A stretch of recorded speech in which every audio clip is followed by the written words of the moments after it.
se danes naučil o vinu, česar prej nisi vedel? Recimo ta sama kultura pitja, ne, glede tega trkanja, pa recimo za penino nisem vedel, da se ne trka, pa kako se pravilno odpre. Predvsem te stvari, no. Drugače v samih okusih sem pa imel že prej malo znanja, ampak ja, to je to. Pa ja, danes sem spoznal nove znanje v teh štajerskih sortah vin. Malo smo degustirali, malo smo spoznali tudi določene načine pridelave, ki jih uporablja vinogradnik. Malo smo probali dobre sorte vin. Je bilo fajn, nič nam ne fali. Naučil sem se nekaj o pravilni degustaciji posameznih vin in penin, proba pa bi še ostala vina. Kakšen je za vas pomen takšnih degustacij? V bistvu zelo pomemben, kajti fajn je, da se mladi tega navadijo, priučijo in pa hkrati promocija samega sebe oziroma naših odličnih vin.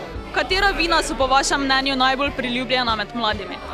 Po moje glede na današnji odziv kar Kerner, ker je resno odličen, polsladek in piten.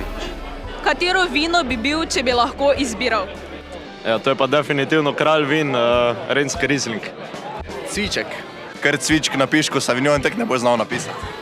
Bi bil kar penina, zaradi mehurčkov, živahnosti in dobre volje.